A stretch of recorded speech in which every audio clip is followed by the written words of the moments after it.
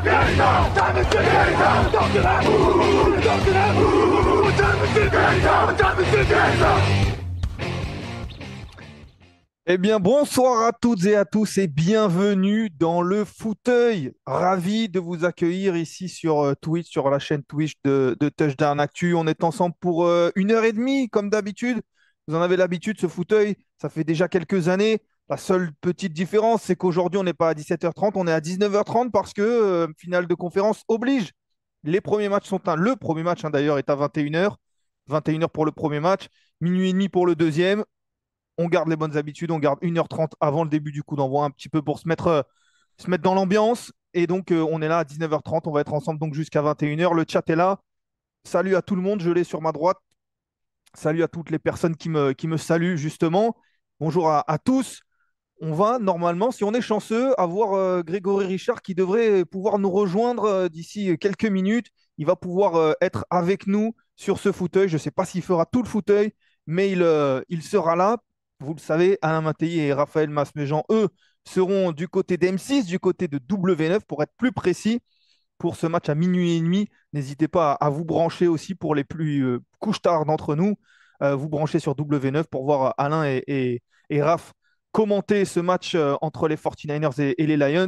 Voilà, nous, on va tranquillement rentrer dans ce fauteuil, une émission qui vous est présentée par Unibet, vous le savez, notre partenaire pour les paris NFL. Camille, qui est derrière, comme d'habitude, va vous mettre tous les liens comme il sait le faire. Il sera là, vous aurez peut-être l'occasion de l'entendre aussi. Peut-être qu'il viendra nous parler des Seahawks qui n'ont toujours pas d'entraîneur. On verra. En tout cas, voilà, n'hésitez pas. Vous avez aussi voilà, le podcast, les réseaux sociaux, Tipeee. Vous connaissez la chanson désormais. On va vous mettre ça dans le chat pour les nouveaux aussi. Et puis, on va rentrer dans ce fauteuil. On a un sommaire assez chargé, hein. On a un fauteuil chargé parce qu'il n'y a plus que 4 équipes en compétition, mais il y a beaucoup de choses à dire. On va faire un petit peu d'actualité. On va parler tout de même un petit peu aussi des matchs parce que vous avez peut-être entendu écouter la preview. Je crois que c'était Alain, Raphaël et Grégory, il me semble, si je ne dis pas de bêtises, qui ont fait la preview de ces matchs-là. Ou c'était peut-être Victor. Je dois avouer que j'ai manqué celle-ci, mais en tout cas, on va nous peut-être aussi en parler aussi avec Grégory s'il est là. On va faire le thème de cette semaine. Ce sera les trophées de la saison. Vous savez, hein, on en prend l'habitude aussi. Le fauteuil des finales de conférence, c'est les trophées de la saison. On va donner nos trophées. Vous avez vu peut-être aussi les nommés. Il y a pour chaque trophée 5 nommés qui ont été annoncés. On va voir si on est d'accord ou pas avec Grégory. On va voir à qui on donnerait le trophée aussi. Un petit côté pronostic pour les pronostics du jour, pour les deux matchs. Ça commence à se tendre, notamment dans la course au pronostic, notamment entre Victor et moi, même si Raph est toujours là. Et puis, on va parler aussi des meilleures cotes Unibet. Malheureusement, il n'y aura pas de quiz aujourd'hui. Je ne sais pas si ça va vous manquer ou pas. En tout cas, je ne suis pas sûr qu'on ait le temps de faire un quiz parce que, je l'ai dit, voilà, il y a beaucoup de choses à faire. Je vois des questions sur le chat avec notamment les fauteuils le jour du Super Bowl. Oui, il y aura, je peux vous l'annoncer, un fauteuil le jour du Super Bowl. On va vous donner toutes ces informations-là. Le Super Bowl qui sera dans 2 semaines, hein, ben, jour pour jour, aujourd'hui. Dans 2 semaines, tout pile, on aura un fauteuil, bien entendu. Et sans trahir de secret, je crois que ce sera animé par Raoul. Et il y a des chances qu'il y ait pas mal de monde de la rédaction qui viennent passer une tête dans ce fauteuil. Donc, vous inquiétez pas, on sera là pour vous faire monter un petit peu en tension sur ce Super Bowl. Les horaires sont encore à définir. Je ne vais pas vous cacher que pour l'instant, je ne les connais pas, mais il va y avoir. Et puisqu'on est dans les rendez-vous, je vais vous le donner aussi. Mais mercredi, le mercredi qui arrive là, hein, parce qu'on connaîtra déjà l'affiche, hein, ce soir, on connaîtra l'affiche de ce Super Bowl. On aura 2 semaines sur Touchdown Actu pour vous faire monter un petit peu en pression. Eh bien, mercredi, on fera un Twitch spécial à 20h30. Notez-le bien sur vos agendas. Mercredi 20h30, le face-à-face, poste par poste. Vous savez, c'est un article qu'on fait habituellement sur le site, on prend chaque poste et on regarde qui a l'avantage. Et bien là, je crois comme on l'avait fait l'année dernière, là on aura ça en Twitch avec Alain, avec certainement Raoul aussi. Voilà, le casting reste encore exactement à définir, mais le rendez-vous est déjà pris. Donc mercredi, je crois que mercredi, on sera le premier, il me semble, ou on sera le 31 peut-être. Je ne veux pas dire de bêtises, je vais regarder ça tout de suite pour pas vous induire en erreur. Mais voilà, ce sera 20h30 et donc je vais vous le dire, mercredi 31. Voilà, pour terminer janvier de la meilleure des manières, mercredi 31, 20h30. Voilà. Pour les rendez-vous, 31, merci Maxotech. Pour les rendez-vous, vous avez tout ça. Il y aura encore plein d'autres choses. On en parlera aussi peut-être en fin d'émission. Mais nous, on va commencer par l'actualité. Il y a beaucoup de choses qui se sont passées. On ne va pas trop parler pour l'instant des quatre équipes qui sont qualifiées sur ces finales de conférence, puisqu'on a parlé des previews, donc on vous donnera les quelques nouvelles qu'il y a de ces équipes sur les previews de ces matchs-là. On va surtout parler des équipes qui sont éliminées et surtout des équipes qui sont à la recherche d'entraîneurs, forcément, parce qu'il y a des équipes qui ont annoncé leurs entraîneurs. Je vois que ça en parle déjà sur le chat. Allez, on va prendre dans l'ordre inverse ou alors on va prendre dans l'ordre chronologique ce que vous avez manqué parce qu'il y a eu des fauteuils la semaine dernière et puis il y a 2 semaines où il y a eu des annonces qui ont été faites. Mais dans la semaine, on a eu l'officialisation de Jim Harbaugh. Je vois que ça en parle sur le chat.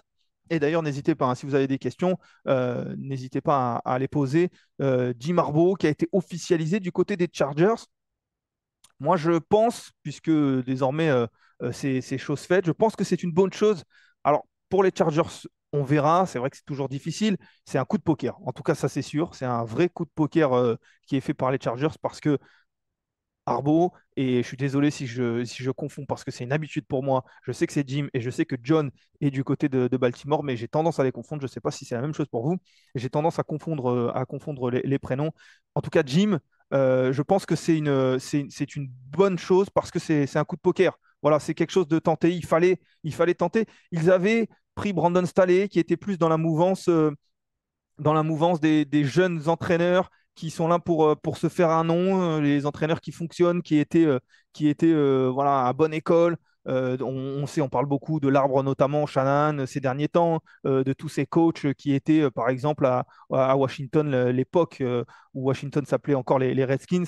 Et il y a beaucoup d'équipes qui tentent ce genre de choses, qui tentent des coachs qui viennent de cette en tout cas de ce format-là, de jeunes entraîneurs. Et pourquoi pas, c'est vrai que les Chargers, ils ont pris le contre-pied désormais après l'échec, on peut le dire, de Brandon Staley. Ils prennent un coach qui est expérimenté, qui n'a plus grand-chose à prouver dans cette ligue, qui a un fort caractère.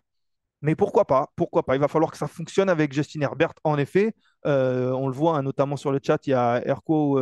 Alors désolé si j'écorche le pseudo, mais Erko Nage qui dit Jim Harbaugh avec Justin Herbert. J'ai hâte de voir ça, ce que ça va donner. Mais il faut des cibles pour Herbert. En effet, hein. Après, on le voit, il y a en effet beaucoup de choses à faire du côté de Los Angeles parce que l'erreur en tout cas n'est pas que de Brandon Staley. Certes, il a été licencié, tout comme le GM, mais maintenant, il faut aussi un effectif qui est capable de... Voilà.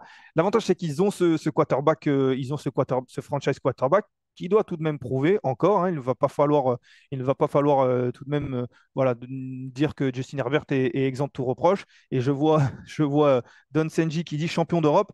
Oui, alors en effet, en toute petite aparté, les Français au handball, puisqu'on est multisport ici, les Français au handball viennent d'être champions d'Europe. On a failli être en retard à cause de ça, je ne vais pas vous mentir, je regardais le match.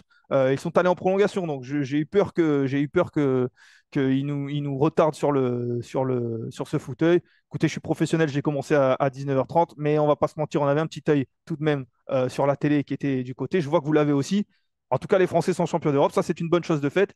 On met ça de côté, on célébrera tout à l'heure et on revient sur la NFL. Donc, et je disais, en effet, voilà, pour Arbo, je pense que c'est une bonne chose. Il faut maintenant beaucoup travailler sur cette intersaison. Il va falloir aider Justin Herbert, vous l'avez dit dans le chat. Il va falloir aider beaucoup de choses.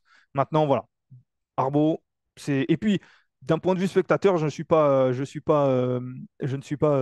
fan des Chargers, mais d'un point de vue spectateur, je trouve que c'est toujours sympa de voir Arbo revenir dans le microcosme de cette NFL parce que c'est un personnage. Alors, il n'est pas toujours très apprécié par tout le monde, c'est vrai. Il est clivant, mais on aime aussi ce genre de personnage-là, avec des personnages clivants qui, ça va faire, voilà, ça va faire des gros titres, hein. On a vu un Sean Payton revenir à Denver l'année dernière.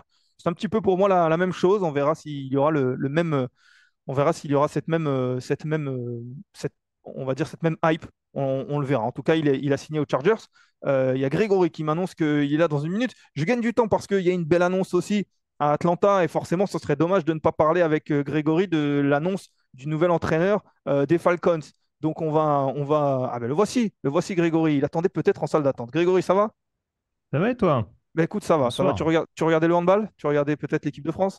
Absolument pas, j'aurais dû et j'ai pas eu une seule seconde pour moi. On a gagné ou on a perdu? On a gagné, ça y est, Ah, victoire formidable. champion d'Europe Je me suis face au arrêté à Danemark. un quart d'heure de la fin, on était mené d'un point de mémoire. Et écoute, comme je le disais, j'ai failli retarder le fauteuil. Ça n'aurait pas plu à Camille et peut-être pas à Alain. Donc on est parti à 19h30 pétante, promis. Ouais. Grégory, on était sur les coachs. Je venais de parler de Jim Harbaugh. Ça Oui. remonte un petit peu, mais Camille, forcément, m'a devancé en mettant voilà, à l'affiche, vous le voyez, l'annonce qui s'est passée à Atlanta cette semaine. Et puis le titre résume assez bien ce qu'on a pensé. Bill Belichick avec un point d'interrogation. Non, Raheem Morris, les Falcons, qu'on liait beaucoup, à qui on liait beaucoup au Bill Belichick ces derniers jours, ont finalement décidé de signer, en tout cas d'engager Raheem Morris. Forcément, on t'attendait pour discuter de tout ça. À chaud comme ça, qu'est-ce qu'on en pense? Raheem Morris qui arrive en tant qu'entraîneur des Falcons. Alors, c'était pas mon choix personnel numéro un. Maintenant, en soi, c'est pas ce qui me perturbe le plus. Alors, pour être très clair, Bill Belichick ne l'était pas, hein. Je pense qu'on en avait déjà parlé dans un précédent podcast avec Alain et Raph. Mais oui, c'est sûr qu'en fait, il y avait trop de problématiques logistiques en termes d'organisation où concrètement, c'est l'éléphant qui allait rentrer dans un magasin de porcelaine, quoi. Dire, bon, bah voilà, maintenant, si vous me voulez bah, vous me prenez tel quel. Et puis voilà, et je pense que ça n'a pas collé manifestement, notamment avec le président Rich McKay, avec qui il y avait manifestement beaucoup de divergences d'opinion sur la manière d'organiser un peu le groupe. Et ça me paraissait quand même important, vu ce qui avait été mis en place ces dernières années par le general manager Terry Fontenot, de le garder. Donc voilà, il y avait des candidats assez intéressants sur le papier. On ne peut pas dire qu'Atlanta n'ait pas interviewé un maximum de Oui. coachs dans l'optique de cette embauche-là. C'est vrai que ça peut étonner parce que c'est quelqu'un qui a été quand même au sein de la maison pendant de nombreuses années, qui a même été coach intérimaire après le licenciement de Dan Quinn il y a quelques saisons. Mais voilà, c'est un parcours extrêmement atypique, hein. Je ne vais pas faire trop long, mais c'est vrai que Raheem Morris, il y a déjà eu une expérience de head coach du côté de Tampa, mais on l'a un peu lancé au feu alors qu'il était très très jeune et à peine coach des defensive backs à la fin des années 2000. Derrière, globalement, il n'y a que des bons échos qui ressortent. Il a participé, il faisait partie du groupe qui a été au Super Bowl avec Atlanta au milieu des années 2010. Il a participé activement et remporté le Super Bowl avec la défense des Rams il y a quelques années. Donc, et il a été assistant head coach un petit peu partout. Donc, globalement, cette vision globalement, en termes de management d'équipe, il l'a. Donc voilà, en soi, ça me paraît pas déconnant.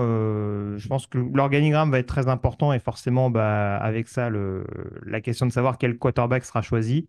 Mais ça, après, il est encore un peu tôt pour en parler à l'heure actuelle. Oui, tu l'as dit, hein, Raheem Morris qui arrive des Rams. Il était coordinateur défensif depuis 2 ans à Los Angeles et il connaît en effet les Falcons puisqu'il y est resté notamment de 2015 à 2020. Et tu parlais de son intérimaire de Dan Quinn quand il a été licencié, c'était en effet en 2020.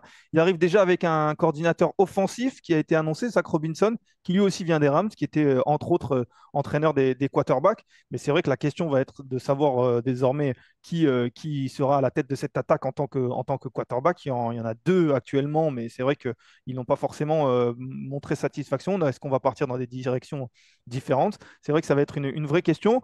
En tout cas, pour la direction d'Atlanta, tu l'as dit, il y avait beaucoup, on va dire, il y avait beaucoup, ça parlait beaucoup autour de Bill Belichick, mais c'est vrai que peut-être ça peut être rassurant de se dire, voilà, on voulait Bill Belichick, mais on ne le voulait pas forcément à n'importe quel prix. Et ce qu'il C'est nous a ça. annoncé, ce qu'il nous a dit, c'était pas forcément ce qu'on voulait faire. On voulait un très grand coach en tentant le coup, hein, un coup de poker aussi, on parlait d'Orbo, mais en même temps, on ne voulait pas non plus mettre en péril un petit peu tout. Donc on est parti plutôt sur un Raheem Morris. Pourquoi pas? Pourquoi pas? On est plus, je le disais juste avant que tu arrives, sur l'autre mouvance qu'il y a en ce moment, de prendre des entraîneurs jeunes, encore que Raheem Morris, tu l'as dit, il a beaucoup Oui, bougé dans cette. 47 ans, je crois, Ouais. de mémoire. Mais il y a beaucoup de similitudes avec un peu la manière dont a été construit Houston, par exemple, l'année dernière. C'est-à-dire qu'on va chercher un coordinateur défensif quand même assez réputé, enfin quand même assez émergent, parce que Ray Morris n'a pas toujours eu des postes de coordinateur défensif durant sa carrière qui commence à s'allonger malgré tout quelque peu, hein. Je disais, il était déjà à Tampa à la fin des années 2000. Et en plus, on fait venir un coach de l'arbre Shanahan slash McVay en attaque. Donc je pense qu'il y a dans cette idée de construire un petit peu pareil. Après, voilà, il faut trouver le CJ Stroud du côté d'Atlanta et ça ne sera pas une mince affaire. Ouais, ça va être une vraie question, ça. On va avoir toute l'intersaison pour en parler, Grégory, mais rapidement, le quarterback, il faut le trouver. Est-ce qu'il faut le drafter? Est-ce que on avait parlé notamment de Kirk Cousins, si Bill Belichick arrivait, il y avait eu ces déclarations. Je ne sais pas si c'est toujours d'actualité, mais en tout cas, il va être agent libre. Est-ce qu'on va tenter un quarterback un peu plus expérimenté? Qu'est-ce que tu en dis? Ça peut se tenter. Atlanta a du cap, pas autant que l'année dernière, mais Atlanta a du cap. Si on prend l'exemple de Cousins, bah, je pense que Minnesota a quand même beaucoup d'agents libres après lesquels il faudra courir. Et je pense qu'ils peuvent plus se permettre de le taguer. Donc, c'est sûr qu'après, ce sera une question d'enchère, entre guillemets. Mais oui, ils ont le huitième choix de la draft. Ça me paraîtrait pas déconnant d'aller chercher un des quarterbacks potentiellement à développer justement sous la coupe de Zach Robinson. Pour l'instant, je partirais plutôt sur cette option-là, même si j'écarte pas totalement la thèse d'un quarterback vétéran à l'heure actuelle. Ouais, ça va être intéressant, ça va être passionnant cette intersaison à Atlanta. Une autre équipe dans cette NFC Sud qui a changé d'entraîneur et qui l'a annoncé cette semaine, ce sont les Panthers. Alors là, c'est un peu différent parce que la situation elle a l'air un peu plus compliquée, quand même un petit peu moins attrayante. Ils sont allés prendre Dave Canales, qui lui aussi connaît bien la division puisqu'il était coordinateur offensif des Buccaneers notamment. Il arrive là pour le coup dans une situation, je viens de le dire, qui est vraiment compliquée.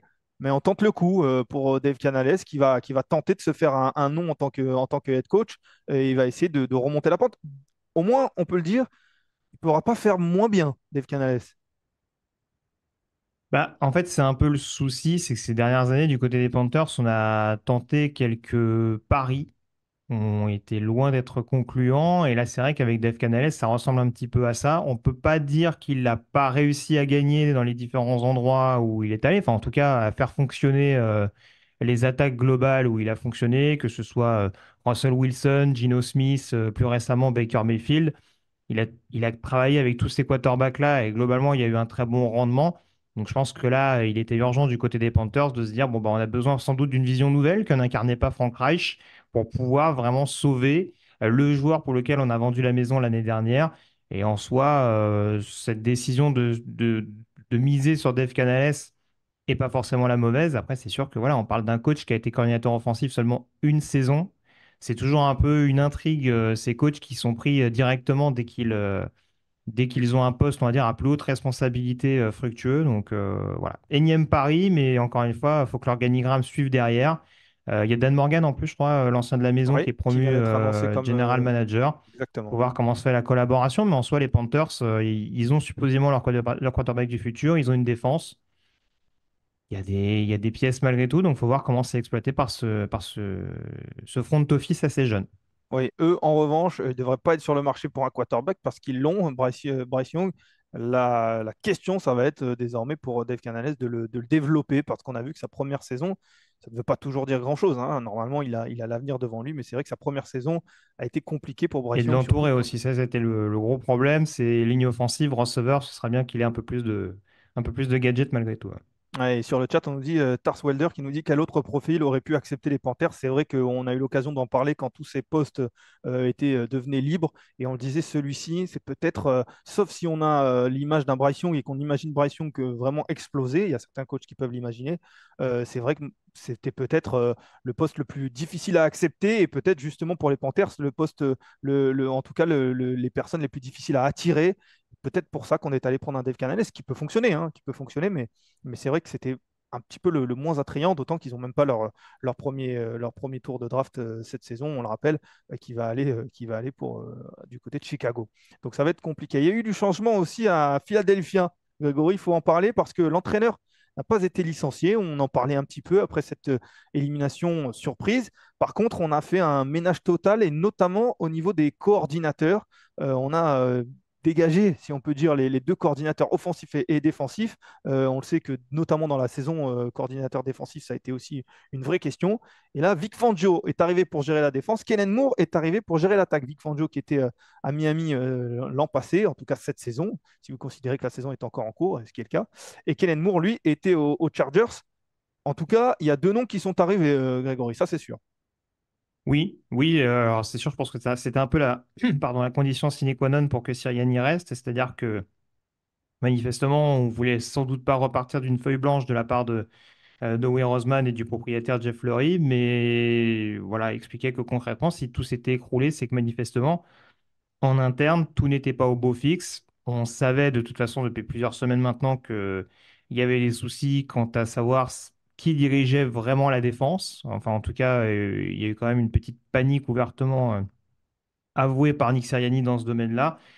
C'était plus étonnant pour Brian Johnson, mais manifestement, voilà, Nick Sirianni voulait repartir sur de nouvelles bases, sur un groupe qui lui semblait arriver avec de nouvelles idées. Et c'est dans cette idée-là que les deux arrivées, en effet, sont assez clinquantes sur le papier. Alors, Vic Fangio, c'est pas une sensation en soi, puisque on se rappelle qu'il avait notamment coaché, aidé en tout cas à coacher les Eagles dans l'optique du Super Bowl l'année dernière, et que finalement, bah, le départ de Jonathan Gannon s'étant fait assez tardivement à l'époque, bah, il avait déjà accepté l'offre de Miami. Donc, on va dire que c'est une petite pige avant finalement d'accepter la proposition qui était faite par Sirianni l'année dernière. Même si je suis pas sûr que les fans des Dolphins apprécieront cette idée-là. Kellen Moore, oui, en effet, c'est assez intéressant. En plus, ils le connaissent bien parce qu'il a quand même évolué dans la division il n'y a pas si longtemps du côté de Dallas, avec toujours des attaques qui ont très bien tourné. On peut clairement pas dire l'année dernière que le problème chez les Chargers, c'était l'attaque. Donc voilà, même s'il a eu globalement du bon matériel avec Dak Prescott et Justin Herbert. On ne peut pas dire qu'il aura du matériel non plus du côté de Philadelphie. Donc ça peut en tout cas permettre à cette équipe des Eagles de remonter un petit peu la pente et de refaire bonne figure, de ne pas retomber dans le trou dans lequel on les a vus trop souvent tomber en fin d'année 2023. Ouais, Kellen Moore, un parcours étonnant, hein, parce qu'on l'annonçait quasiment être coach à Dallas si Mike McCarthy était licencié. Ça n'a pas été le cas quand il était là, c'est toujours pas le cas d'ailleurs. Et il Il est était très parti très courtisé en effet, ouais. Il était très courtisé. Il est parti aux Chargers pour le même poste, pour être coordinateur offensif. Et on se disait peut-être à la Eric Bieniemy, peut-être en se disant bah, il est là parce que si l'entraîneur qui est fragilisé s'en va, il pourrait prendre le poste. Et puis finalement, ils ne sont pas allés dans cette direction-là non plus. Et Kellen Moore reste coordinateur offensif. Et tu l'as dit, un coordinateur offensif de qualité qui va désormais voilà, travailler avec de belles armes. Encore que, on va voir si cette attaque reste de la sorte. On a vu AJ Brown notamment être on va dire, pas forcément toujours satisfait de son rôle, mais bon, on verra ça. Mais c'est vrai qu'en Oui, tout puis il cas, va voilà, commencer à coûter cher quand même, Pepper. c'est ça, c'est ça, c'est ça. Mais bon, on verra. Là aussi, ça va être passionnant. Et on nous dit peut-être que Kellen Moore va relancer le jeu au sol aussi, le jeu de course, qui était très performant en effet il y a 2 ans, qu'il a été un petit peu moins cette année. On verra. On va terminer juste rapidement sur cette actu qui était une actu très liée aux entraîneurs. J'ai parlé d'Arbo juste avant, Grégory. Il y a 2 postes qui sont encore disponibles, les Seahawks et les Commanders. On l'a dit, il y a des noms qui ressortent. Alors, il y a beaucoup d'interviews aussi d'un côté comme de l'autre.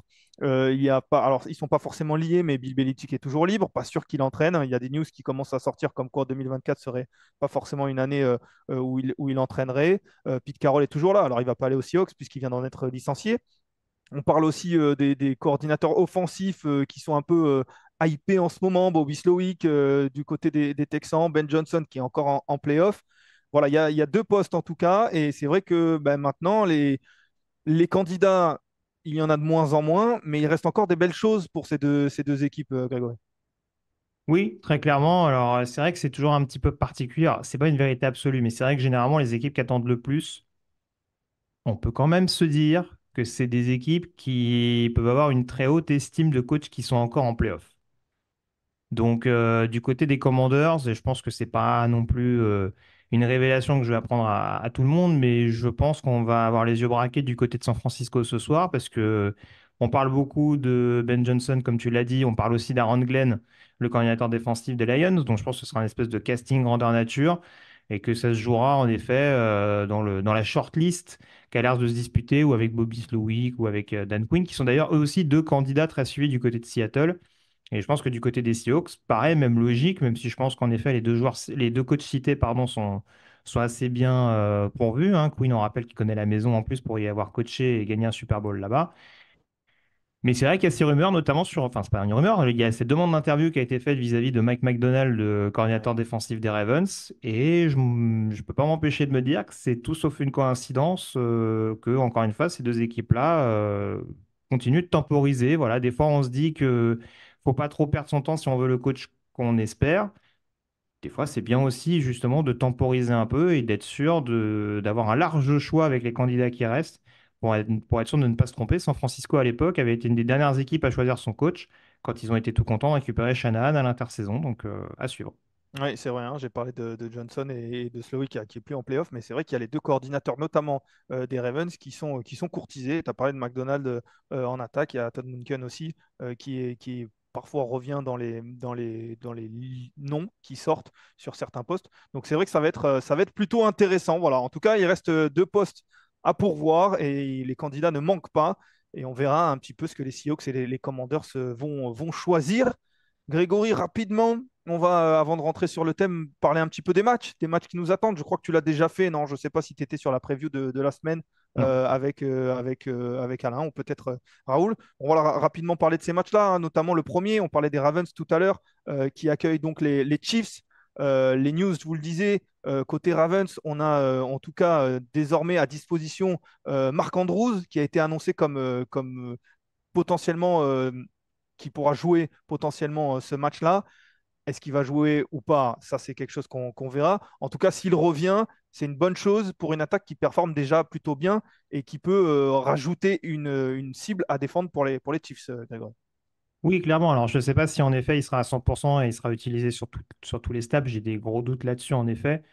Après, le simple fait d'avoir sa présence en tant que joueur actif et potentiellement utilisable sur quelques séquences, c'est forcément un facteur que la défense des Chiefs va clairement pas négliger le cas échéant et ça permettra peut-être sur des formations à plusieurs tight ends. On sait qu'Isaiah Likely a quand même bien profité malgré tout à titre personnel de l'absence de Mark Andrews. Encore une fois, ça peut nous offrir des menaces intéressantes pour Lamar Jackson, hein, qui a quand même été souvent un quarterback assez tight end friendly, si je peux parler ainsi. Donc je pense encore une fois que le retour de Mark Andrews est tout sauf une mauvaise chose, même si voilà, on va forcément l'utiliser a priori avec parcimonie et pas forcément forcer les choses offensivement. Mais ouais, surtout que voilà, je pense que de ce qu'ils ont vu la semaine dernière, je suis pas sûr et certain que les Ravens vont s'axer avant tout sur le jeu aérien. Oui, et du coup, par définition, ils vont certainement s'axer sur le jeu au sol parce qu'on le sait, ils sont très performants au sol. Et on a vu aussi la semaine dernière, et notamment au niveau de la course des quarterbacks, que les Chiefs pouvaient peut-être avoir on va dire, une petite faiblesse à ce niveau-là, hein. La défense des Chiefs, elle est très bonne depuis le début de la saison et encore plus en playoff. Mais c'est vrai qu'on les a vus, notamment dans le pass rush, être un petit peu indisciplinés, ce qui laissait des lignes à Josh Allen pour courir. Il a très bien fait la semaine dernière. Et on sait que si c'est la même chose pour Lamar Jackson dans quelques minutes, dans quelques heures, il va pas se gêner pour prendre ses lignes et courir si cette poche lui laisse de la place pour courir.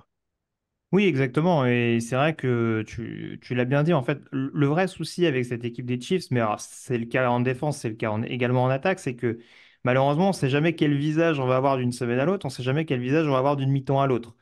Quand on a vu que Buffalo leur a mené la vie dure sur la première mi-temps au niveau du jeu au sol, on peut se dire que cette équipe des Ravens, qui a quand même été beaucoup plus régulière que Buffalo tout au long de cette saison et dont on a vu que quand ils commencent à prendre confiance, bah, c'est pas une bonne équipe à prendre quand elle commence à être devant au tableau d'affichage. La deuxième mi-temps contre Houston, je peux citer d'autres exemples, hein, mais Miami, sur qui ils ont fini par rouler dès qu'ils ont commencé à avoir la main chaude. Détroit également, qu'ils ont assez largement écrasé. La victoire à San Francisco. Enfin, ouais, je pourrais en citer plein des rencontres où dès que Baltimore a commencé à être vraiment en confiance, bah, encore une fois, c'était extrêmement compliqué de pouvoir les driver, de pouvoir remonter. Et comme en plus, ils ont cette faculté, alors c'était le game plan de Buffalo la semaine dernière. Et là encore, je pense que c'est le game plan de n'importe quelle équipe qui affronte Patrick Mahomes. S'il y a bien une équipe qui est capable de faire du ball control et d'empêcher Mahomes d'avoir le ballon tout en pouvant être susceptible de marquer des points avec son jeu au sol, c'est clairement Baltimore. Donc voilà, comme je disais, je pense que le plan de jeu, à mon sens, devrait pas être une énorme surprise. Il faut jamais sous-estimer un coach comme Todd Monken. Mais je serais vraiment pas étonné, surtout avec un run-stop qui a quand même subi pas mal de blessures la semaine dernière du côté de Kansas City, que clairement on soit dans un jeu où on se dit bon bah on va pas faire le coup on va tenter de vous surprendre. Vous connaissez nos armes, on soupçonne les vôtres, essayez de stopper ce qu'on va mettre en place. Ouais, c'est en effet pas sûr qu'il y ait des vrais effets de surprise, hein. À mon avis, on va essayer d'aller sur ce qui fonctionne Et maintenant, ça sera, comme tu le dis, allez, à vous maintenant d'essayer de nous arrêter. Personne n'a véritablement réussi à les arrêter. Les Ravens offensivement, tu as cité toutes les équipes qui les ont battus. On va voir si la défense des Chiefs, qui est bonne, hein, tu l'as dit, est capable de l'arrêter. Et on nous dit, notamment sur le chat, Airphone Nage, qui dit le comité de coureurs de Baltimore est surréaliste parce que c'est vrai, on parle beaucoup de Lamar Jackson, mais derrière, on a un Justice Hill qui a beaucoup couru la semaine dernière. Il y a Gus Edwards, il y a un Dalvin Cook qui est sorti un petit peu de nulle part, qui n'a pas fait grand-chose, en tout cas, on n'a pas beaucoup vu, mais quand on l'a vu, il a pu apporter aussi dans un style un plus différent. Donc c'est vrai que ça va être intéressant de voir ce match-là. De l'autre côté du ballon, déjà, on va commencer. Joe Thuney ne sera certainement pas là, Grégory, l'un des meilleurs gardes de cette ligue, tout simplement, l'un des points d'ancrage de la ligne offensive de Patrick Mahomes. Est-ce que ça change beaucoup de choses? Ah, en termes de passe pro, c'est pas négligeable, surtout que là aussi, c'est pareil. Je pense qu'on est quand même sur une défense des Ravens que je trouve assez historiquement performante. Si on reprend les deux derniers titres, moi, elle me rappelle beaucoup plus celle de 2000 que celle de 2012. Si on prend les formations qui ont gagné le Super Bowl, parce qu'en 2012, c'est surtout Joe Flacco qui marche vraiment sur l'eau et la défense, même si on a les vieux briscards à l'époque, Ray Lewis et Ed Reed, on est clairement plus sur le haut level des Ravens. En tout cas, on est sur une espèce de transition au niveau des cycles défensifs à l'époque. Mais clairement, là, on a affaire à une défense qui peut être dissuasive dans de nombreux secteurs, avec tout simplement des joueurs capables d'apporter une rotation hyper importante pour cette équipe de Baltimore. Et en effet, moi, à mon sens, un des problèmes du côté des Chiefs, c'est qu'il peut peut-être être mis un peu plus en exergue avec l'absence de Joe Thuney. C'est cette question des tackles. C'est que, bah oui, ok, ils ont de l'expérience dans la ligue, Donovan Smith et Jawan Taylor, mais en termes de passe pro, bah, ça fait longtemps qu'ils sont plus forcément dans leur prime. Certains diront, est-ce que Taylor l'a vraiment été dans sa carrière? Je ne sais pas, parce que c'est vrai qu'il a été un petit peu trop habitué aux pénalités. Et c'est sûr qu'avec le public de Baltimore qui va pousser derrière, avec une ligne défensive qui peut être hyper dissuasive, que ce soit sur l'extérieur ou l'intérieur, il y a des chances quand même que Patrick Mahomes se fasse un petit peu houspiller au cours de cette soirée. Ouais, en effet. Et en même temps, alors tu parlais déjà de cette défense des Ravens. C'est vrai que quand on regarde la défense des Ravens, on se dit qu'il n'y a pas particulièrement de faiblesse dans cette équipe. On a du mal à voir où on pourrait les attaquer. On va dire, elle est peut-être sur les cornerbacks, même si Marlon Humphrey devrait revenir sur ce match. Et en même temps, on se dit que paradoxalement, on va dire la performance des Chiefs et le point fort des Chiefs cette saison, c'est pas forcément sur les receveurs. Et c'est un petit peu paradoxal de dire ça quand on a Patrick Mahomes. Mais c'est vrai que voilà, le seul endroit où on pourrait les attaquer, je ne sais pas s'ils ont les joueurs pour les attaquer. On va avoir un Travis Kelce qui va être très impliqué certainement, mais il va se retrouver face au safety, au linebacker des Ravens, et on le sait que ça fait partie des grosses forces de cette défense. Donc ça va être très intéressant pour conclure sur ce match tout de même. On a l'impression quand même que les Ravens semblent favoris, en tout cas ils le sont, que ce soit, on en parlera des codes tout à l'heure, je ne sais pas si tu seras encore avec nous, mais ils sont favoris, mais par contre, il y a quelque chose qui est totalement impalpable, il y a quelque chose qu'on ne peut pas vraiment quantifier, mais c'est l'expérience des Chiefs. On l'a vu la semaine dernière, on le voit à chaque fois, on parle notamment de ces matchs à l'extérieur pour Mahomes qui sont très rares en playoff, mais on a l'impression que ça ne change pas grand-chose. C'est leur sixième finale de conférence consécutive, là où les Ravens, eux, accueillent la finale de conférence pour la première fois de leur histoire en tant que Baltimore Ravens, parce qu'ils l'avaient fait avant d'être les Baltimore Ravens. Voilà, il y a quand même cet avantage d'expérience qui est difficile à quantifier, qui est difficile on va dire, c'est dur de donner un avantage sur un côté du terrain sur cette expérience-là, mais il existe.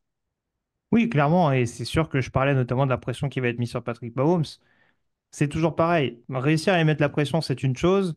Après, contrecarrer, on dira, son plan de jeu, ça, c'est autre chose. En playoff, tu le disais, il a déjà une expérience énormissime. On a vu du côté de Buffalo que bah, on pouvait envoyer du blitz. C'est pas ce qui lui faisait peur, surtout avec les cibles qu'il a à disposition et qui sont capables d'engranger des yards après réception aussi derrière.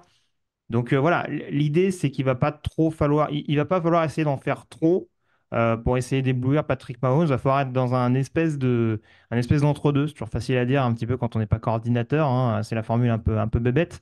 Mais voilà, essayer de pas trop lâcher les lions parce que encore une fois, si Baltimore n'est pas capable de prendre un ascendant plus net, par exemple, par rapport à ce qu'a fait Buffalo la semaine dernière, et bah, cet excès de blitz, on va dire, bah, peut clairement être puni par Mahomes. Il l'a déjà démontré plus d'une fois par le passé. En tout cas, c'est un match qui nous semble en effet très intéressant. Et On est content qu'il soit aussi à 21h parce que forcément, c'est une superbe affiche. C'est une superbe affiche, les Chiefs qui se déplacent au Ravens. Il y aura un deuxième match à minuit et demi. C'est un petit peu plus tard, mais il sera en clair sur W9. On y était la semaine dernière, Grégory, samedi soir dernier, à la même place que Alain et Raphaël seront dans quelques heures, pour commenter notamment les 49ers qui seront face aux Lions sur ce match-là.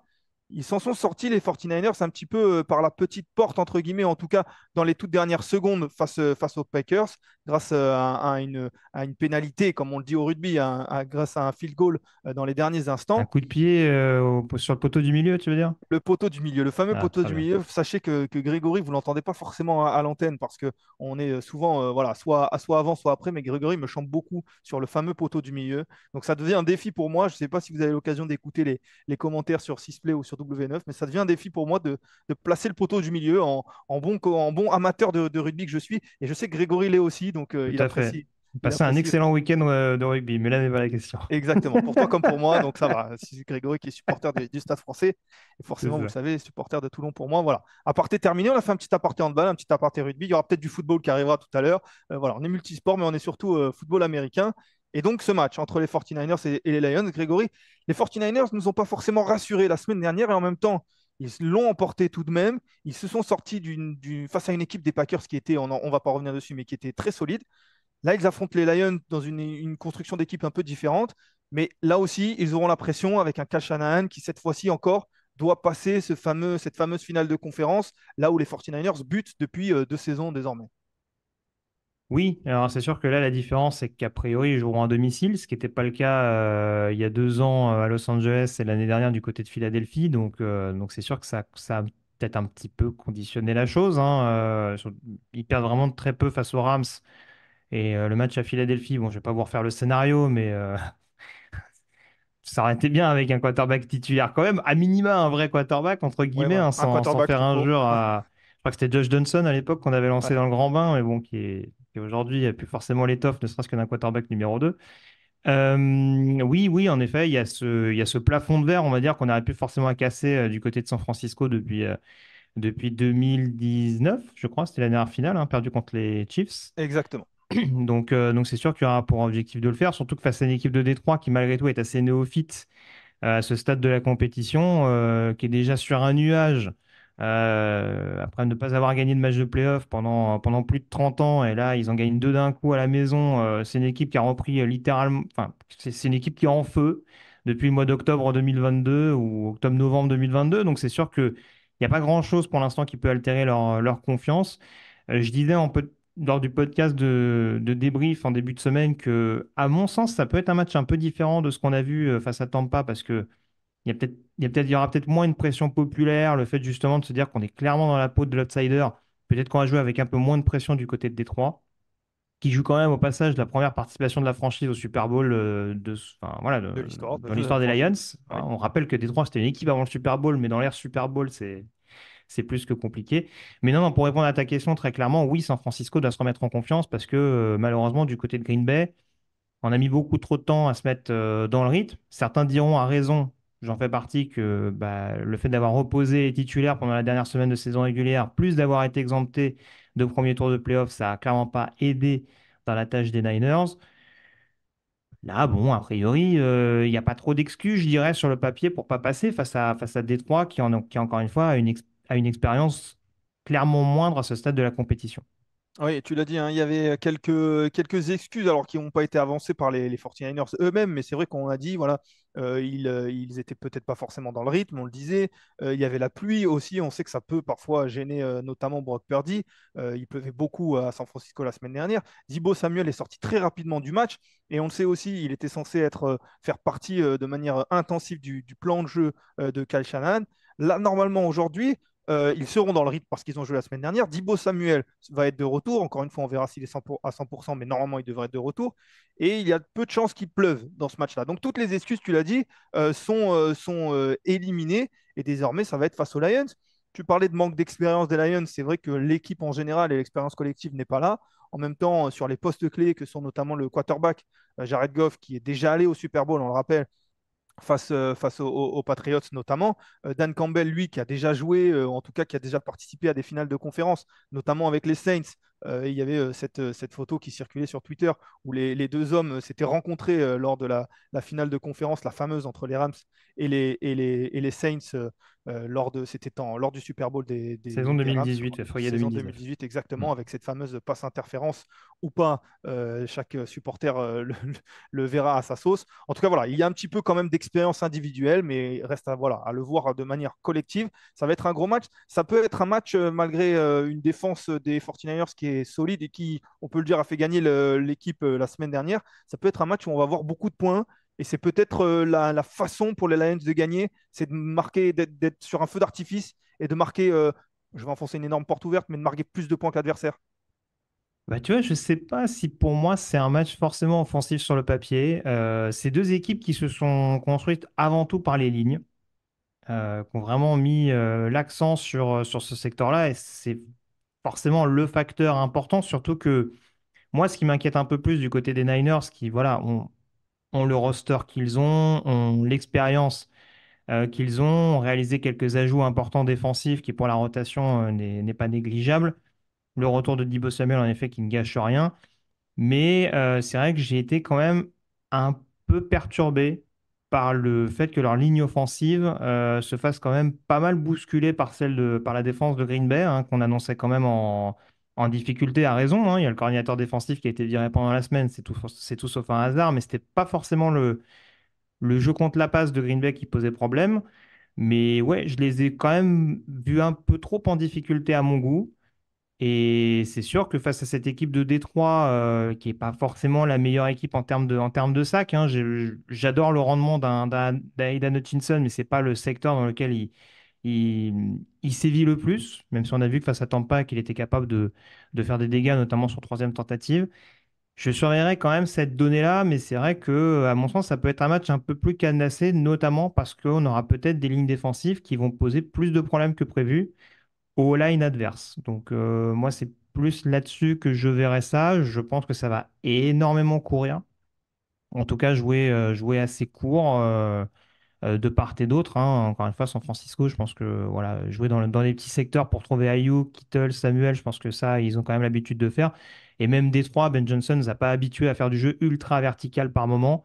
Donc, je pense que vraiment, on va prendre son temps de part et d'autre. On va avant tout chercher à gagner la bataille des tranchées et je ne serais pas étonné qu'on soit sur un match aller à 45 points maximum. Intéressant, intéressant. 45 points maximum, pardon, ce qui est moins du coup que le match des 49ers face aux Packers. Mais c'est vrai qu'ils ont craqué à la fin et c'est vrai qu'ils ont peut-être donné le plan pour faire déjouer les 49ers la semaine dernière avec, tu l'as dit, beaucoup de courses. La course a été performante en début de match la semaine dernière.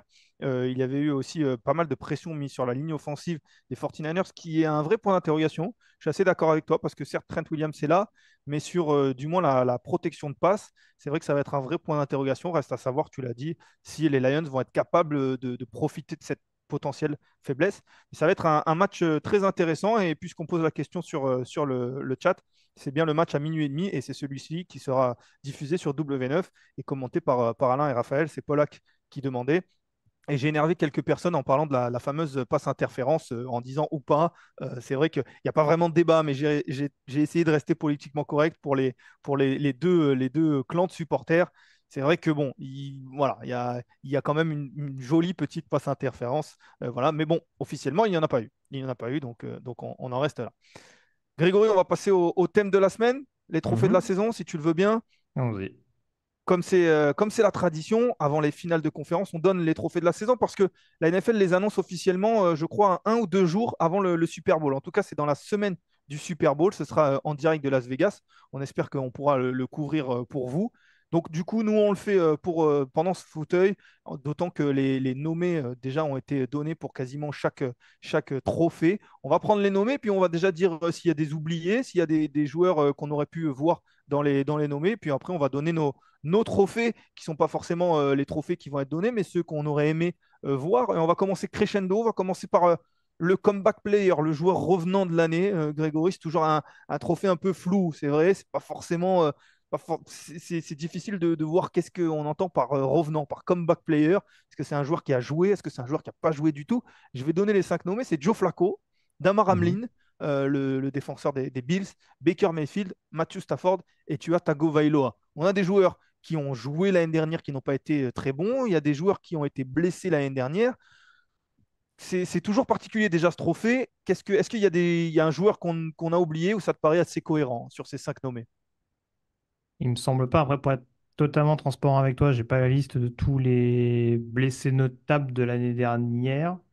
Mais globalement, les principaux me On est d'accord. Pour semblent dans moi, cette liste. il y Ouais. a pas, en effet, il n'y a pas grand monde. Alors dans le chat, n'hésitez pas s'il y a des gens pour vous qui ont été oubliés, qui ont été blessés notables. Mais c'est vrai que déjà, pour toi, il faut que ce soit des joueurs qui ont été blessés ou pas. Ça peut. Après, c'est sûr que pour moi, j'aurais tendance plus à... Si tu parles vraiment de comeback player de l'année, tu pars du principe que l'année dernière, ils n'ont pas joué du tout. Moi, dans mon esprit, même si en effet, on ne peut pas dire que sa saison n'ait pas été tronquée, j'ai du mal à me dire qu'un Tua Tagovailoa, par exemple, n'a pas joué en 2022. Voilà. Il y a eu Exactement. une gestion de sa commotion qui a fait que bah, malheureusement, voilà, puis sa blessure aussi en fin d'année qui condamne Miami à jouer les playoffs sans lui. Mais bon, voilà, c'est sûr que après, tout dépend le degré de blessure. Mais c'est pour ça que je te dis, je pense que tu as l'impression qu'ils font un peu dégressif, c'est-à-dire qu'ils regardent justement la liste des blessés, ceux qui ont eu une absence assez significative, et que bon, bah, lui, il a raté toute la saison. Bon, les autres, ça vaut peut-être pas le coup. Bon, lui, il a raté 9 matchs. Bon, lui, on peut éventuellement le peut mettre dedans. On met un petit peu tout et n'importe quoi. Voilà. On peut considérer que c'est peut-être aller plus de la moitié des matchs de la saison, éventuellement, ce qui serait un tant soit peu relevant, comme on dit outre-Atlantique. Oui, parce que si on prend tous les joueurs rapidement, Joe Flacco, il a joué 5 matchs cette saison. C'est le nombre de matchs qu'il a joué l'année dernière. Donc Mm. c'est particulier. Damar Hamlin, on connaît l'histoire et on va revenir parce que pour moi, ne serait-ce que par l'histoire, parce que pour moi, c'est un trophée qui est mené par l'histoire. C'est l'histoire du joueur qui prime sur le trophée. On a Baker Mayfield qui a joué l'année dernière. Il n'a pas forcément été bon, mais en tout cas, il n'était pas blessé. L'année dernière, Pour Baker deux Mayfield, franchises en plus, il il a a joué joué dans l'année deux dernière. franchises. Stafford, lui, a été blessé, il n'a joué que 9 matchs. Et Mm. Tua Tagovailoa, tu été revenu, t'es revenu déjà sur sa saison l'année dernière. Il a quand même relativement, il a joué, mais c'est vrai que l'année dernière, il a été pas mal blessé, mais il reste joué. Voilà, pour moi, je me lance, mais pour moi, ça sera Damar Hamlin. Parce que, en effet, c'est l'histoire. On le rappelle, hein, c'est un joueur qui a subi un arrêt cardiaque lors d'un match entre les Bills et les Bengals. C'est un match qui avait été arrêté juste avant les playoffs l'an passé. Il est revenu cette année. Ça n'a pas été forcément un joueur majeur des Bills, encore qu'il y a eu pas mal de blessures, ce qui m'a permis notamment d'avoir du temps de jeu. Mais c'est vrai que j'ai du mal à imaginer pour le symbole euh, que ce trophée aille à quelqu'un d'autre que Damar Hamlin. Oui, je te rejoins. Moi, pour moi, alors c'est sûr que ça se joue avec qui en vrai? Parce que j'ai vu Joe Flacco, mais alors Joe Flacco qui joue 5 matchs et qui potentiellement peut prétendre au comeback player de l'année, ça, Alors, c'est vrai que ces 5 matchs de cette année sont bien meilleurs que les 5 matchs de l'année dernière avec les Jets, hein. Je crois que c'est 1600 yards cette année et oui, à oui, peine 1000. Mais on est, voilà. on est d'accord, j'entends bien. Mais bon, tu peux pas juger un joueur sur un tiers de la saison. Moi, c'est ça qui me fait un peu tiquer. Après, c'est sûr, si tu prends le meilleur joueur intrinsèquement des 5, moi, je le donne potentiellement. J'ai peut-être oublié un nom dans la liste, mais c'était qui le troisième? Alors, il y avait Joe Flacco, Damar Hamlin, Baker Mayfield, Matthew Oui. Stafford et Tua Tagovailoa. Sur le papier, je le donnerais à Tagovailoa, mais avec les problématiques que j'ai évoquées tout à l'heure, pour moi, il y a aucun sujet et tu l'as très bien résumé. Voilà, Damar Hamlin doit le gagner largement. Rien que le fait qu'il puisse en remettre un casque, c'est historique en 2023, donc ça fait même pas débat à mon sens. Oui, en effet. On est un peu dans la même logique qu'Alex Smith il y a 3 saisons qui était revenu avec Washington.